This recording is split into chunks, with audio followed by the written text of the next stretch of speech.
سیلاب متاثرین کو بجلی بلوں میں ریلیف دینے کے لیے IMF سے رابطے کا فیصلہ۔ حکومت کا سیلاب متاثرین کو بجلی کے بلوں میں 1 ماہ کا استثناء دینے پر غور۔ وزیراعظم نے اپنے ایک بیان میں کہا کہ وزارت خزانہ IMF کے ساتھ ممکنہ ریلیف پر بات چیت کرے۔ شہر ہوں یا دیہات، ریلیف پورے پاکستان کے سیلاب متاثرہ علاقوں میں دیا جائے گا۔ وزیراعظم نے وزارت موسمی تبدیلی کو اربن فلڈنگ اور جنگلات کے بے دریغ کٹاؤ پر فوری اقدامات کا ٹاسک بھی سونپ دیا۔ صوبوں کو کلائمیٹ ریزیلنس ایکشن پلان کے اہداف تیار کرنے کی ہدایت کر دی۔ اضافی بجلی بلوں اور لوڈ شیڈنگ پر 2 سرکاری بجلی تقسیم کار کمپنیوں کے خلاف ایکشن۔ اضافی بجلی بلز بھجوانے پر گجرانوالہ الیکٹرک پاور کمپنی اور لوڈ شیڈنگ کرنے پر سکھر الیکٹرک پاور کمپنی کو کروڑوں روپے کا جرمانہ۔ نیپرا نے بجلی کمپنیوں پر جرمانے کے الگ الگ فیصلے جاری کر دیے۔ اضافی بلنگ پر گیپکو کو 20 کروڑ روپے جرمانہ کیا گیا۔ گیپکو کو صارفین سے وصول کردہ اضافی رقم واپس کرنے کا حکم۔ لوڈ شیڈنگ کرنے پر سیپکو 4 اپریل 2024 سے اب تک یومیہ 1 لاکھ جرمانہ جمع کروائے گی۔ اور حکومتی اقدامات بے سود، چینی کی قیمت میں اضافے کا سلسلہ جاری۔ رواں ہفتے چینی مزید مہنگی، کراچی کے شہری ملک میں سب سے مہنگی چینی خریدنے پر مجبور ہیں۔ وفاقی ادارہ شماریات کے مطابق ایک ہفتے کے دوران چینی کی اوسط قیمت میں 2 روپے 65 پیسے فی کلو کا اضافہ ہوا اور ملک میں چینی کی اوسط قیمت بڑھ کر 184 روپے 1 پیسے فی کلو ہو گئی۔ چینی کی زیادہ سے زیادہ قیمت 195 روپے فی کلو پر برقرار رہے اور کراچی کے شہری ملک میں سب سے مہنگی 195 روپے فی کلو تک چینی خریدنے پر مجبور ہے۔ وفاقی حکومت اب تک متاثرہ اضلاع کے لیے ریلیف کا اعلان نہ کر سکی۔ حکومت کی جانب سے بین الاقوامی امداد کے لیے اپیل میں تاخیر ناقابل فہم ہے۔ Chairman Peoples Party Bilawal Bhutto Zardari کہتے ہیں وزیراعظم نے سیلاب متاثرین کو ریلیف دینے کی یقین دہانی کروائی تھی۔ آفات کے دوران عالمی امداد کی اپیل معمول کی پریکٹس ہے۔ صدر زرداری کا جنوبی پنجاب کے سیلاب متاثرین سے اظہار ہمدردی، کہا کہ ہم متاثرین کے شانہ بشانہ کھڑے ہیں، کسانوں اور غذائی تحفظ کو یقینی بنایا جائے گا۔ آصفہ بھٹو بولیں BISP کے ذریعے فوری ریلیف فراہم کیا جائے گا، عالمی اداروں سے فوری مدد کے لیے رابطے کیے جائیں۔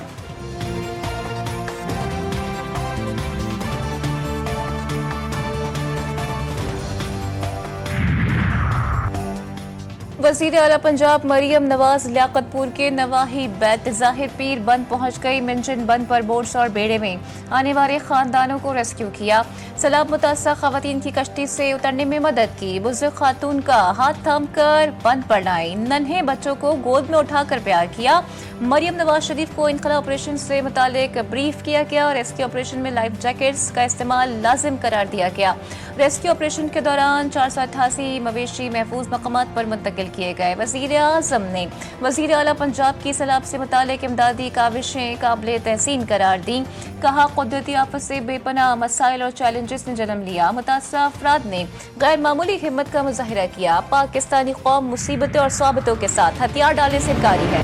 لیاقت پور میں دریائے چناب کی سیلابی صورتحال مزید سنگین، پانی کی سطح میں مسلسل اضافہ ریکارڈ۔ چشتیاں میں نوجوان سیلابی پانی میں ڈوب گیا، تلاش جاری۔ احمد پور، سیال گڑھ مہاراجہ اور دربار سلطان باہو کے علاقوں میں سیلاب نے تباہی مچا دی، 500 سے زائد دیہات زیر آب آ گئے۔ بورے والا میں دریائے ستلج کے سیلاب سے ڈوبی بستیوں میں لوٹ مار، چوروں نے زمیندار کے ڈیرے سے لاکھوں روپے مالیت کا سامان لوٹ لیا۔ دریائے سندھ میں کوٹری بیراج پر پانی کی سطح میں مسلسل اضافہ، ڈاؤن اسٹریم میں نچلے درجے کے سیلاب سے کچے کے کئی دیہات ڈوب گئے۔ مکین گزشتہ 8 روز سے بندوں پر کھلے آسمان تلے بھوکے پیاسے زندگی گزارنے پر مجبور۔ گدو بیراج پر درمیانے سیلاب سے گوٹکی میں تمام کچے کے علاقے دریا کی لپیٹ میں آ گئے۔ نوشہر و فیروز کے قریب 3 زمینداری بند ٹوٹ گئے، 4 دیہات زیر آب۔ علاقہ مکین حکومتی امداد کے منتظر، تاحال ریسکیو ٹیمیں متاثرہ علاقوں میں نہ پہنچ سکی۔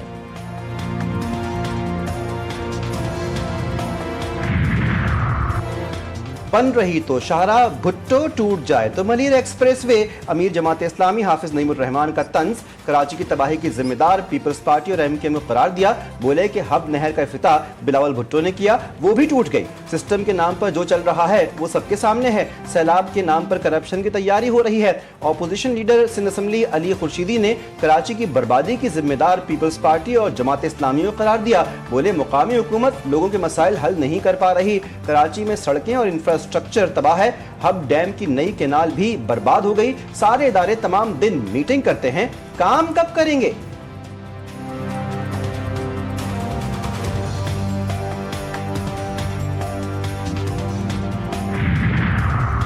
بنیادی جنگ منافقین سے ہے۔ کراچی اتنا برا نہیں جتنا اسے بنایا جا رہا ہے۔ میئر کراچی مرتضی وہاب کی جی ٹی وی نیوز کے پروگرام 7 سے 8 میں خصوصی گفتگو۔ کہا لاہور اور راولپنڈی میں بارش ہوتی ہے تو وہ موسمیاتی تبدیلی ہے، کراچی میں بارش سے تباہی ہوتی ہے تو وہ پیپلز پارٹی کی نااہلی ہے۔ یہ کیا کھلا تضاد ہے؟ گزرگاہ پر سادی ٹاؤن بنائیں گے تو پھر نقصان تو ہوگا۔